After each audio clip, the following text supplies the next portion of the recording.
सभी को नमस्कार। आज हम बहुत ही एक महत्वपूर्ण विषय के संबंध में आज चर्चा करने वाले हैं। वो है प्राकृतिक संसाधनों का संधारणीय विकास, या जिसको हम कह सकते हैं sustainable development of natural resources. इस विषय को जो है हम 4 चरणों में समझने की कोशिश करेंगे। सबसे पहले हम बात करेंगे प्राकृतिक संसाधन क्या हैं, what are the natural resources. दूसरा हम बात करेंगे सस्टेनेबल डेवलपमेंट या संधारणीय विकास जो है उसका कॉन्सेप्ट क्या है, उसकी अवधारणा क्या है। तीसरा हम बात करेंगे इसके उदाहरणों के संबंध में, इसके विभिन्न हम एग्जाम्पल्स के बारे में बात करेंगे। और चौथा जो कि सबसे महत्वपूर्ण पहलू है इसका, कि उसको हम अपने दैनिक जीवन में इस सस्टेनेबल डेवलपमेंट को हम अपने दैनिक जीवन में किस प्रकार से उतार सकते हैं, उसके लिए हमें क्या करना चाहिए, उसके संबंध में हम बात करेंगे।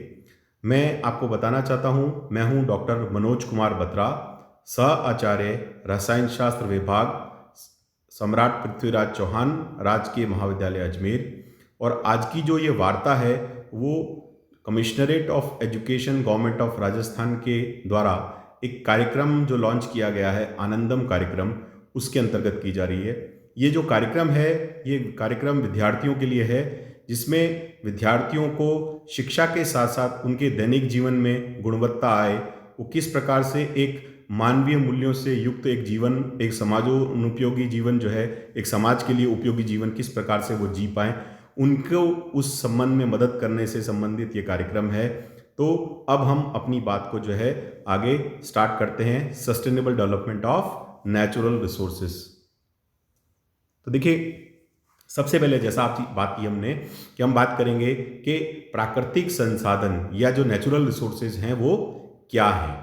तो प्राकृतिक संसाधन वे संसाधन हैं जो मानव जाति के कार्यों के बिना मौजूद हैं, अर्थात वो प्राकृतिक पदार्थ जो अपने मूल प्राकृतिक रूप में मूल्यवान माने जाते हैं, उन्हें हम प्राकृतिक संसाधन या नेचुरल रिसोर्सेज कहते हैं। मतलब नेचर ने जो हमें दिया है जो कि बहुत मूल्यवान है, वो सभी जो है वो नेचुरल रिसोर्सेज का या प्राकृतिक संसाधन का भाग है। पृथ्वी में सूर्य का प्रकाश, वायुमंडल, जल, थल, सभी खनिज पदार्थ, सब्जियां, फसलें और पशुओं के जीवन से प्राकृतिक रूप से प्राप्त होने वाले विभिन्न पदार्थ जैसे दूध इत्यादि, उसके द्वारा जो हमें ऊन प्राप्त होती है, और जितने भी प्रकार के उत्पाद जो है वो पशुओं से प्राप्त होते हैं, सभी प्राकृतिक संसाधनों की सूची में शामिल हैं। हमारे जीवन में किसी भी प्राकृतिक संसाधन का मूल्य उसकी उपलब्धता एवं उसकी मांग पर निर्भर करता है। अब ये कौन सा प्राकृतिक संसाधन कितना मूल्यवान है, उसके बीच जो है वो है डिमांड और सप्लाई के बीच में जो है उसका जो रेशियो होता है उसके द्वारा वो निर्धारित होता है। फिर प्राकृतिक संसाधनों का जो वर्गीकरण है उसको हमने 2 अलग अलग प्रकार से उनको बांटा है, 2 अलग प्रकार के उनको हमने क्लासिफाई किया है। यह प्रकार उन संसाधनों के द्वारा प्राप्त करने में लगने वाली प्रक्रिया, समय और आवश्यकताओं के अनुसार है। तो इनका जो क्लासिफिकेशन है कि उन संसाधनों को जब हम दोबारा प्राप्त करने की हम बात करें तो उसमें कितना समय लगेगा, उसकी क्या प्रक्रिया है, उसके लिए क्या आवश्यकता है, उस आधार पर जो है ये क्लासिफिकेशन या ये वर्गीकरण प्राकृतिक संसाधनों का किया गया है। तो इसमें से पहला है नवीकरणीय संसाधन, या जिसे हम कहते हैं रिन्यूएबल रिसोर्सेज, और दूसरा है अनवीकरणीय संसाधन या नॉन रिन्यूएबल रिसोर्सेज। तो सबसे पहले हम बात करते हैं नवीकरणीय संसाधन या रिन्यूएबल रिसोर्सेज जो हैं वो क्या होते हैं। वे संसाधन जिनके भंडार में प्राकृतिक एवं पारिस्थितिकी प्रक्रियाओं द्वारा पुनर्स्थापन होता रहता है, जिसको हम कहते हैं इंग्लिश में रिप्लेनिशमेंट, यानी कि नेचुरल प्रोसेस के कारण और एनवायरमेंटल फैक्टर्स के कारण जो है, इकोलॉजिकल फैक्टर्स के कारण, जब उसके अंदर रिप्लेनिशमेंट होता रहे, यानी वो पुनः वापस भरते रहें। हालांकि मानव द्वारा ऐसे संसाधनों का दोहन, उपयोग अगर उनके पुनर्स्थापन की दर से अधिक तेजी से हो रहा हो तो फिर ये नवीकरणीय संसाधन नहीं रह जाते हैं। यानी कि ऐसे संसाधन जो हमें कुछ समय बाद में वापस प्राप्त तो हो जाएंगे, लेकिन हम उनका दोहन अधिक तेजी से कर रहे हैं और उतनी तेजी से उनका निर्माण नहीं हो पाता, तो फिर ये कहलाते हैं, फिर ये रिन्यूएबल रिसोर्सेज की कैटेगरी में नहीं आएंगे। नवीकरणीय संसाधन समय अनुरूप हमारे लिए ऐसे संसाधन उपलब्ध करवाते हैं जिनकी हमें भविष्य में आर्थिक और सामाजिक रूप से आवश्यकता है। यानी कि जो भी फ्यूचर में हमें जो इकोनॉमिक बेनिफिट के लिए और सोसाइटी के लिए जो उसकी नीड्स हैं, उसके लिए जो चीज़ें चाहिए वो हमें ये उपलब्ध करवाते हैं। अब कुछ उदाहरण देखते हैं जो कि रिन्यूएबल रिसोर्सेज के हैं। तो इसमें से ज़्यादातर जो कौन से आते हैं, वो जैव संसाधन जो हैं, वो बायोलॉजिकल रिसोर्सेज जो हैं वो आते हैं। जैसे वन के रूप में फॉरेस्ट रिसोर्सेज हैं, फिशरीज है, मत्स्यन है, पवन ऊर्जा जिसको हम जो है विंड एनर्जी कहते हैं, ज्वारीय ऊर्जा टाइडल एनर्जी, जल संसाधन वाटर रिसोर्सेज, सौर ऊर्जा सोलर एनर्जी एवं जल विद्युत ऊर्जा या हाइड्रो इलेक्ट्रिक एनर्जी। फिर हम दूसरे प्रकार के संसाधनों के बारे में बात करते हैं, वो है अनवीकरणीय संसाधन या जिसको हमने कहा नॉन रिन्यूएबल रिसोर्सेज। पृथ्वी में ऐसे कई प्राकृतिक संसाधन मौजूद हैं जिन्हें प्राकृतिक रूप से बनने में हजारों लाखों वर्ष का समय, अत्यधिक दबाव और तापमान लगा था। किसी मानव हेतु ऐसे संसाधनों के निर्माण हेतु हजारों वर्ष का समय दे पाना संभव नहीं है। इसके अलावा इसमें लगने वाला उच्च दाब तथा एवं उच्च तापमान जो है उपलब्ध करा पाना भी संभव नहीं है। इस कारण ऐसे संसाधनों को हम अनवीकरणीय संसाधन कहते हैं। इसके बड़े क्लासिकल एग्जाम्पल हैं कोयला, पेट्रोलियम एवं प्राकृतिक गैस इत्यादि। हम सभी जानते हैं, हमने पढ़ा भी है कि जब हमें पता है कि बहुत सारे ऐसे जिसको हम कहते हैं बायोमास जो है उसको बहुत अधिक टेम्परेचर और बहुत अधिक प्रेशर के अंदर कंप्रेस किया जाता है और हजारों वर्षों तक जब वो इस अवस्था में रहते हैं तब जाकर जो है हमें इस प्रकार के रिसोर्सेज जो हैं वो प्राप्त होते हैं। तो ये जो रिसोर्सेज हैं, इन रिसोर्सेज को क्रिएट कर पाना एक लिमिटेड टाइम फ्रेम में जो है वो संभव नहीं होता। इसलिए हम इन्हें अनवीकरणीय संसाधन या नॉन रिन्यूएबल रिसोर्सेज के नाम से जानते हैं। अब हम बात करते हैं दूसरे कॉन्सेप्ट के बारे में जिसके बारे में अपन ने प्रारंभ में चर्चा की थी। दूसरा पॉइंट जो है वो है सस्टेनेबल डेवलपमेंट का या संधारणीय विकास का। इसके कई प्रकार के नाम हैं जिनको भी हम आगे देखेंगे। जैसे एक नाम इसका है स्थायी विकास यानी स्टेबल डेवलपमेंट। तो अब देखिए, सबसे पहले सस्टेनेबल डेवलपमेंट का जो कॉन्सेप्ट है, उसकी जो अवधारणा है, उसको हमें थोड़ा सा समझने की आवश्यकता है। संधारणीय विकास का अर्थ भावी पीढ़ियों के लिए आवश्यकताओं की पूर्ति करने की क्षमताओं से समझौता किए बिना वर्तमान पीढ़ी की आवश्यकताओं की पूर्ति किया जाना है। यानी कि हम फ्यूचर जनरेशन्स की जो नीड्स हैं उससे कॉम्प्रोमाइज़ किए बिना जो है जो प्रेजेंट जनरेशन है उसकी नीड्स को हम, उनकी आवश्यकताओं को हम सेटिस्फाई कर रहे हैं। पर्यावरण सुरक्षा के बिना विकास को सतत नहीं बनाया जा सकता। भावी पीढ़ी की आवश्यकताओं को ध्यान में रखते हुए प्राकृतिक संसाधनों का वर्तमान समय में किस प्रकार से उपयोग किया जाए कि आर्थिक विकास एवं पर्यावरण सुरक्षा के बीच एक वांछित संतुलन स्थापित हो सके, इसी अवधारणा का नाम ही संधारणीय विकास अथवा स्थायी अथवा सतत विकास है। तो देखिए, हमने यहाँ पर बात की कि भावी पीढ़ी की आवश्यकताओं को ध्यान में रखते हुए क्या करते हैं, हम जो हमारे जितने भी नेचुरल रिसोर्सेज हैं उनको हम इस तरह से यूज़ करते हैं कि जो हमारी प्रेजेंट जनरेशन की जो इकोनॉमिक नीड्स हैं वो सेटिस्फाई हो जाएं और साथ ही जो पर्यावरण है उसको ऐसा कोई नुकसान ना पहुंचे जिससे कि वो आने वाली पीढ़ियों के लिए सुरक्षित ना रह सके। तो इस प्रकार का एक जो वांछित संतुलन, जो एक बैलेंस है, वो बैलेंस जो है उस अवधारणा, इस बैलेंस की जो कॉन्सेप्ट है उसी का नाम ही जो है ये संधारणीय विकास है। और जैसा आपसे कहा कि इसके कई नाम है जिसको हम सतत विकास भी कहते हैं मतलब जो कि विकास वो जो कि चलता रहे। तो इस प्रकार का सतत विकास तभी संभव है जब इनके बीच में एक संतुलन जो है वो बना के रखा जाए। संधारणीय विकास की अवधारणा मानव पर्यावरण के एक सरल सिद्धांत पर आधारित है कि हमारे अस्तित्व के बने रहने के लिए और मानव कल्याण के लिए जो भी जरूरत की चीजें हैं वो सभी किसी ना किसी रूप में हमें अपने प्राकृतिक पर्यावरण से प्राप्त होती है। देखिए, एक बहुत सामान्य सी बात है कि हमारे दैनिक जीवन के लिए जो कुछ भी हमारे लिए ह्यूमन वेलफेयर के लिए और हमारी एग्जिस्टेंस के लिए जो भी चाहिए वो सब हमें जो है हमारे अपने आसपास के जो नेचर है, पर्यावरण है, उससे हमें प्राप्त होता है।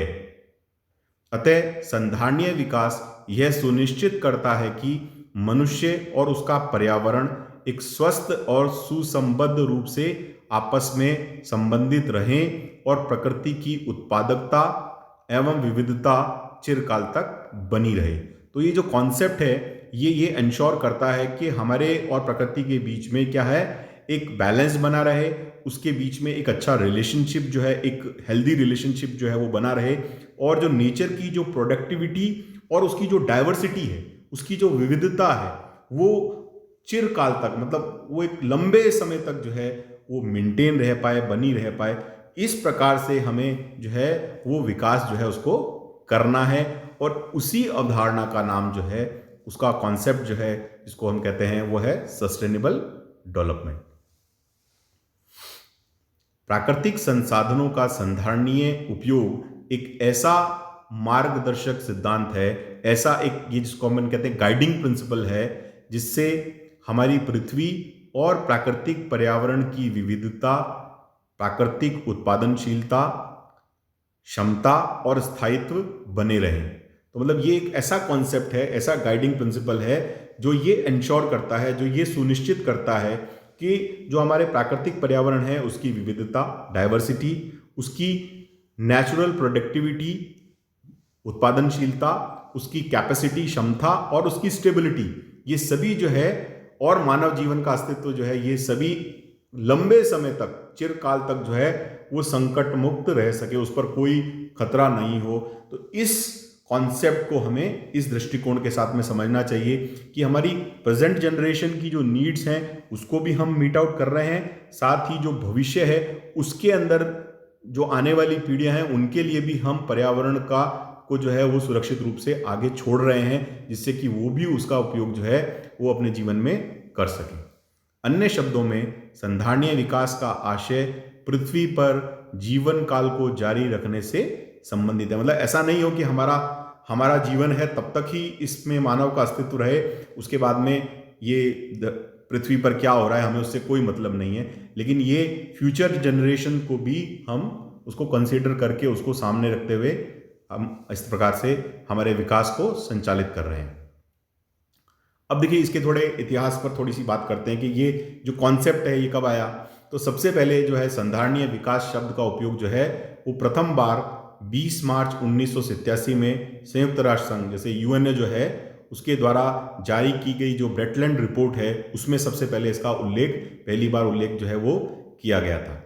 वर्ष 2015 में संयुक्त राष्ट्र संघ द्वारा आगामी वर्षों के लिए 17 संधारणीय विकास लक्ष्यों, यानी 17 सस्टेनेबल डेवलपमेंट गोल्स जो हैं वो 2015 में यूनाइटेड नेशन ने अडॉप्ट किए हैं, और उन गोल्स को जो है हमारे देश ने भी उसको साइन किया है, सिग्नेटरी, हमारा कंट्री भी उसका सिग्नेटरी है, और ऐसा करके कुल 193 देशों जो हैं उन्होंने उसको साइन किया है और उसका अनुमोदन कर उसको अपने क्रियान्वयन हेतु स्वीकार किया है।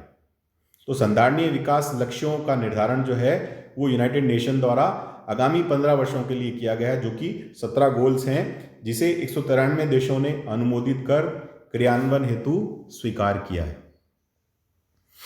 अब हम बात करते हैं इसके कुछ मूलभूत उदाहरणों के संबंध में, जिससे हम और इस बात में इसको क्लैरिटी के साथ समझ पाएंगे। हम सभी को जीवन हेतु जल की आवश्यकता होती है। देखिए, ये सब हम जानते हैं कि हमारे लाइफ में वाटर जो है वो बहुत ही एक इम्पॉर्टेंट कंपोनेंट है। अगर हम बात करें हमारे इकोसिस्टम के अंदर, तो जल जो है वो लगभग 2/3 जो है पार्ट है उस इकोसिस्टम का। हमारी पृथ्वी जो है उसकी हम बात कर रहे हैं, या हमारे शरीर की हम बात करें, वहाँ पर भी अधिकता में जो है वो जल ही है। तो जल जो है वो जीवन के लिए बहुत ही महत्वपूर्ण है। तो पीने के जल की जो आवश्यकता है वो हमारे जीवन में किसके लिए है? पीने के पानी के लिए, दैनिक जीवन के विभिन्न कार्यों को संपन्न करने के लिए, सिंचाई के लिए, औद्योगिकरण यानी इंडस्ट्रियलाइजेशन के लिए, इन सब के लिए जो है वो हमें जल की आवश्यकता है। लेकिन जनसंख्या का जो विस्फोट हुआ है, या जिसको हम कहें जनसंख्या के दबाव के कारण, कृषि और जो इंडस्ट्रियल एक्टिविटीज़ हैं, औद्योगिक गतिविधियां हैं, उसमें जल का ज़रूरत से ज़्यादा एक्सप्लॉइटेशन, या जिसको अपन कहते हैं दोहन, हो रहा है। और साथ ही उसका प्रदूषण भी हो रहा है, उसका पोल्यूशन भी हो रहा है। इसके कारण क्या है? इसके कारण जो है जो जल की उपलब्धता है वो आने वाली पीढ़ियों के लिए एक बहुत बड़ी जो है चुनौती बन गया, एक बहुत बड़ा चैलेंज हमारे आने वाले जनरेशन के लिए हो गया। कहते भी हैं कि शायद अगर अगला वॉर होगा, अगर कोई तीसरा विश्व युद्ध होगा, तो शायद पानी के लिए लड़ा जाएगा। अतः जलीय संसाधनों का संधारणीय विकास ही भविष्य की बहुत बड़ी आवश्यकता है। देखिए, हम सभी जानते हैं कि इस संबंध में बहुत सारी सरकार ने नीतियां बनाई हैं, बहुत सारे ऐसे संगठन भी जो हैं वो इस क्षेत्र में काम कर रहे हैं, जिसको हम कहते हैं वाटर हार्वेस्टिंग का क्षेत्र। राजस्थान में लगभग सभी जिले ऐसे हैं जहां पर जो वाटर कॉलम है, जो अंडरग्राउंड वाटर कॉलम है, उसका लेवल जो है वो नीचे, हर साल जो है वो नीचे चला जा रहा है। जो सिंचाई के लिए जब हम पानी काम में लेते हैं, हमारे किसान भाई, जहाँ पर भी इस प्रकार से जो है वो बोरिंग वगैरह किया जाता है, तो हर साल जो है वो बोरिंग को और गहरा करना पड़ता है, क्योंकि जल की जो उपलब्धता है जो ज़मीन के अंदर है वो कम होती जा रही है। तो इसलिए जो है उसको कहीं ना कहीं उसको रिप्लेनिशमेंट करने की आवश्यकता है, उसकी हार्वेस्टिंग करने की आवश्यकता है।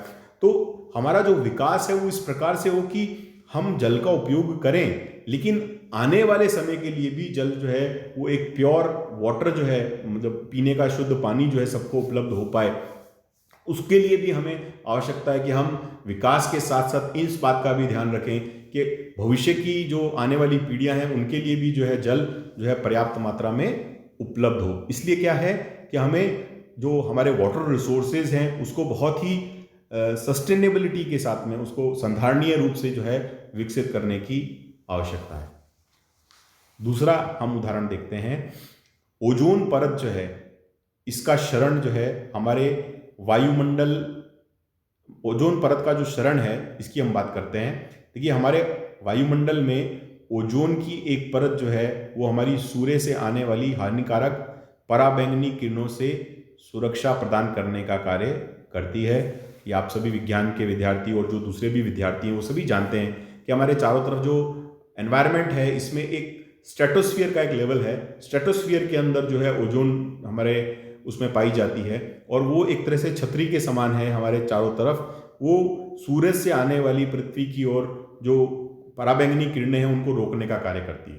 तो सामान्य रूप से जो है ये जो ओजोन की जो परत है वो सामान्य रूप से अपने वर्तमान, जिसको अपन कहते हैं, इंटैक्ट बनी रहती है, क्योंकि ऑक्सीजन और ओजोन जो है वो आपस में एक दूसरे में एक रासायनिक रूप की एक अभिक्रिया के द्वारा जो है वो एक दूसरे में परिवर्तित होती रहती हैं, और उनके बीच में क्या होता है, एक नेचुरल बैलेंस, जिसको हम कहते हैं प्राकृतिक साम्य अवस्था जो है वो, सामंजस्य जो है वो बना रहता है। तो अब ओजोन परत जो है उसका क्षय क्यों हो रहा है, उसका डिप्लीशन क्यों हो रहा है? क्योंकि औद्योगिकरण एवं जो है विकास के दौरान एयर कंडीशन एवं फ्रिज में काम आने वाले क्लोरोफ्लोरोकार्बन यौगिकों के कारण एक सामंजस्य जो है वो असंतुलित हो जाता है, और ओजोन परत में ओजोन की मात्रा कम होनी प्रारंभ हो जाती है। देखिए, हम एक पदार्थ काम में लेते हैं क्लोरोफ्लोरोकार्बन, जो कि एयर कंडीशन में और फ्रीजर में काम में आता है। ये काम क्या करता है, ये कार्य करता है कि ये जो ओजोन की लेयर है उसको, ओजोन की जो मात्रा है उसको कम करने का कार्य करता है, और एक प्रकार से जिसको हम कहते हैं कि ओजोन और ऑक्सीजन के बीच का एक इम्बैलेंस जो है वो क्रिएट हो जाता है। यानी कि ओजोन जो है वो ऑक्सीजन के अंदर कन्वर्ट हो रही है, और ऑक्सीजन की जो मात्रा बढ़ रही है, लेकिन ओजोन जो है वो कम हो रही है। इस कारण से हम कहते हैं कि ये एक प्रकार का असंतुलन हो गया। तो जो हानिकारक जो है पराबैंगनी किरणें हैं वो पृथ्वी पर अब सीधी आएंगी, और उसके कारण से कई प्रकार की जो है उससे समस्याएं उत्पन्न होती हैं। इस कारण वर्तमान समय में ऐसे पदार्थों का एयर कंडीशनर एवं फ्रिज में उपयोग किया जाता है जो ओजोन परत को नुकसान नहीं पहुंचाते हैं, अर्थात वे संधारणीय विकास की अवधारणा के अनुरूप होते हैं। तो वर्तमान समय में हम जो जो जो कुछ सब्सटेंसेस, केमिकल सब्सटेंसेस काम में ले रहे हैं, वो ऐसे सब्सटेंसेस हैं कि वो ओजोन लेयर को जो है वो बहुत कम नुकसान पहुंचाते हैं या उसको बिल्कुल भी नुकसान नहीं पहुंचाते, जिसके द्वारा हम आने वाली पीढ़ियों के लिए ये ओजोन पेयर जो है, ओजोन की जो लेयर है, उसको भी हम बचाकर रख सकें। तो ये एक सस्टेनेबल डेवलपमेंट जो है उसकी अवधारणा जो है उसके हिसाब से ही हमारे जीवन के अंदर हमें चीज़ों का उपयोग जो है वो करना चाहिए। तीसरा उदाहरण हम लेते हैं पेट्रोल, डीजल एवं प्राकृतिक गैस के बारे में। हम सभी जानते हैं कि पेट्रोल, डीजल और प्राकृतिक गैस ये सभी क्या हैं?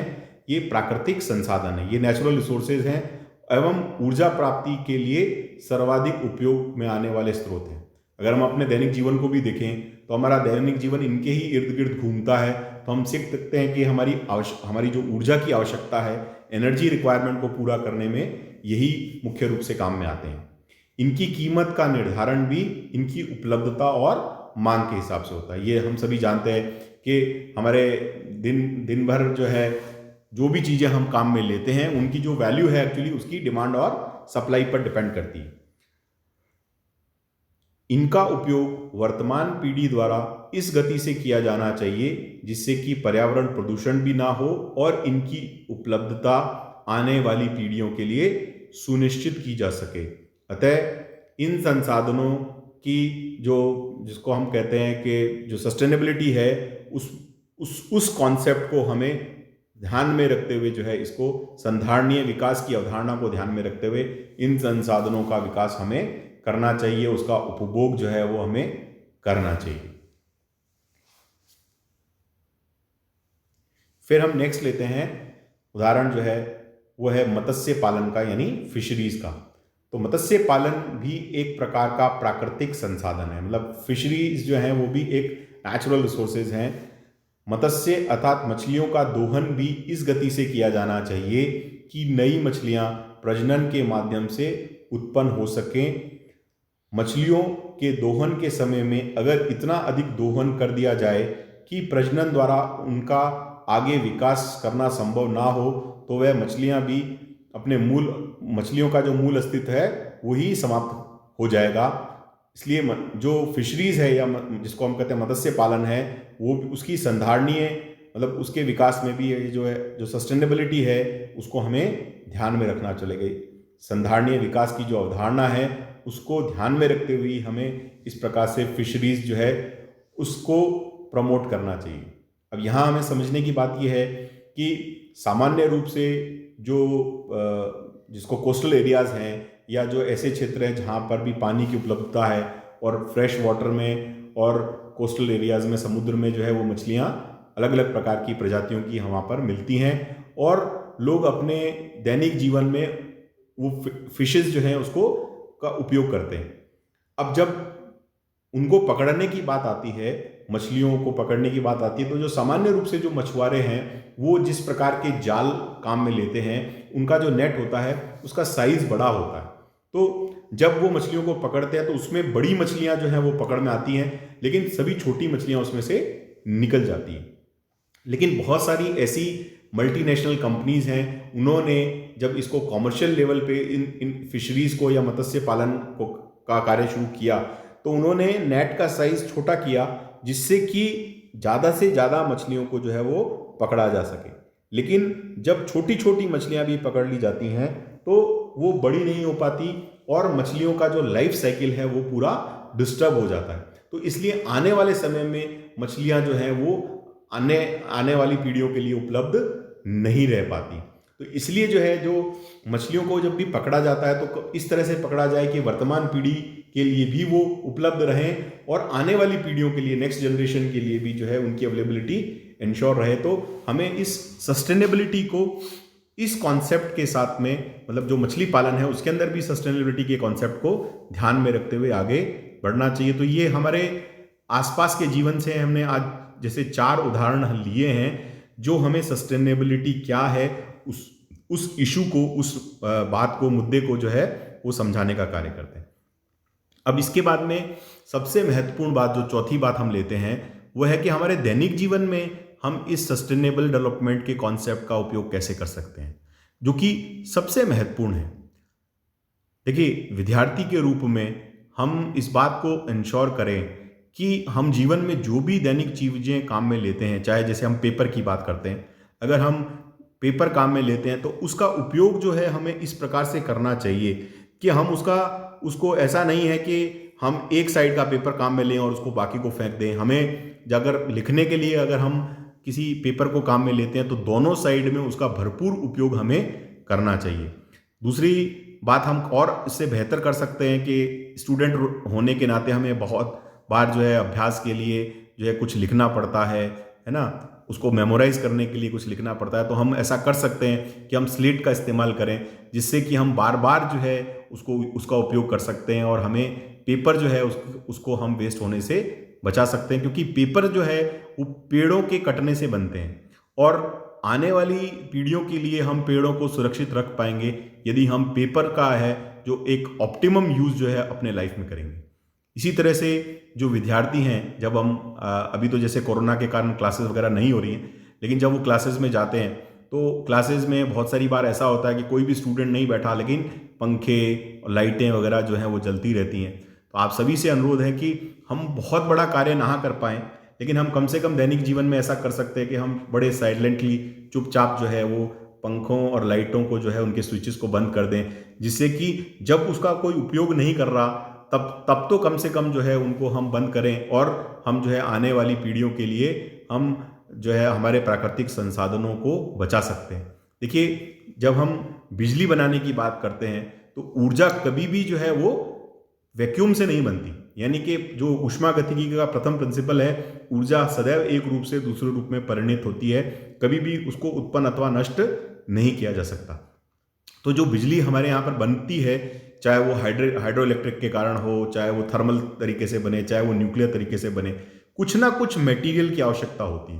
तो अगर हम हमारे दैनिक जीवन में जहाँ जहाँ इलेक्ट्रिसिटी की ज़रूरत है उसका उपयोग करेंगे, वही हमारे देश की, हमारे इस जिसको हम कहते हैं कि हमारे इस जो है नेचर की, प्रकृति की बहुत बड़ी सेवा होगी। इसी प्रकार से जो है हम जैसे एक सामान्य बात हम देखते हैं कि हम चाय पीते हैं, तो आजकल जो है हम चाय पीने के लिए जो डिस्पोजेबल आइटम्स के रूप में प्लास्टिक के ग्लासेस वगैरह काम में लेते हैं, जैसे हम कभी बाहर चाय पीते हैं तो उसके स्थान पर जो है जैसे कुल्हड़ में जो चाय है वो पी जाती है। तो वो जो कुल्हड़ है उसको जब हम वापस फेंकते हैं तो कभी भी जो है उसके फेंकने से हमारी इस प्रकृति को कोई नुकसान नहीं होता। लेकिन उसके स्थान पर यदि प्लास्टिक के डिस्पोजेबल आइटम्स के रूप में कप्स वगैरह फेंके जाते हैं, तो वो जो प्लास्टिक के डिस्पोजेबल चीज़ें हैं वो हम बेशक उनको एक बार उपयोग करके फेंक देते हैं, लेकिन उसको डिकम्पोज होने में हजारों वर्षों का समय लगता है। सामान्य एक स्टडी आई है कि महासागरों के अंदर जो डिस्पोजेबल बॉटल्स हैं जो हम पानी पीने के बाद में छोड़ देते हैं, तो उनकी संख्या जो है, जो दुनिया भर के जो महासागर हैं उनकी संख्या और मछलियों के बीच का जो रेशियो है, जो हर 3 मछलियों के ऊपर जो है एक बॉटल जो है, खाली बॉटल समुद्र के अंदर है। तो हम सोच सकते हैं कि किस स्तर का जो है समुद्र में प्रदूषण जो है हो गया है। और एक बॉटल को जो है विघटित होने में लगभग जो है 99 वर्षों का समय जो है वो लगता है। तो हम सोच सकते हैं कि कितना बड़ा प्रदूषण जो है हमारे मानव जाति के द्वारा हमने हमारे आने वाली पीढ़ियों के लिए करके रखा है। तो जहाँ जहाँ पर भी हम कुछ कर सकते हैं, चाहे हम कभी किसी स्थान पर हैं और हमें दिखता है कि नल वहाँ खुला है, तो हम उस नल को बंद कर दें। यही जो है हमारी पर्यावरण की जो है वो बहुत बड़ी सेवा है। यही बात को जो है महात्मा गांधी ने अपने शब्दों में कहा है, जिसे हम सबको स्मरण रखना चाहिए। और उसके साथ ही जो है आज की हम इस वार्ता को समाप्त करेंगे। महात्मा गांधी जी ने कहा है कि this world has enough for everyone's need but not enough for anyone's greed. यानी कि पृथ्वी के पास सभी लोगों की आवश्यकताओं की पूर्ति करने के लिए पर्याप्त संसाधन मौजूद हैं, लेकिन इतना भी नहीं है कि किसी एक व्यक्ति के लालच की उसकी पूरी जो है उसको पूरा किया जा सके। तो कहने का आशय यह है कि अगर हम अपने जीवन में बहुत सारी इच्छाओं की पूर्ति को हम जो है इस प्राकृतिक संसाधनों के माध्यम से करेंगे तो हम उतना ही प्रदूषण जो है वो उत्पन्न करेंगे। लेकिन हाँ, अगर हम एक सामान्य रूप से बड़े हम्बल तरीके से हम अपनी आवश्यकताओं की पूर्ति हमारे एनवायरनमेंट से चाहते हैं, हमारी प्रकृति से चाहते हैं, तो निश्चित रूप से सभी की आवश्यकताओं की पूर्ति जो है वो हो सकती है। तो हमें इस परिप्रेक्ष्य के अंदर हमारे तरफ से जो छोटा रोल है, हमारा महत्वपूर्ण जो जिम्मेदारी है समाज के प्रति और हमारे इस प्रकृति के प्रति, वो जो है हमें निभानी चाहिए, जिस कारण से जो है ये जो प्रकृति है वो लंबे समय तक जो है, आज हम ये देखिए कि हमारे पूर्वजों ने जो है इस प्रकृति को इतनी अच्छी तरह से संभाल के रखा, इस कारण से जो है आज हम इसके अंदर जो है इस प्रकार से रह पाते हैं। तो ऐसा ही रूप में हम इस प्रकृति को आने वाली पीढ़ियों के लिए भी छोड़कर जाएं। तो आप सभी ने धैर्य से सुना, मैं आप सबको इस बात के लिए बहुत बहुत धन्यवाद देता हूँ। नमस्कार।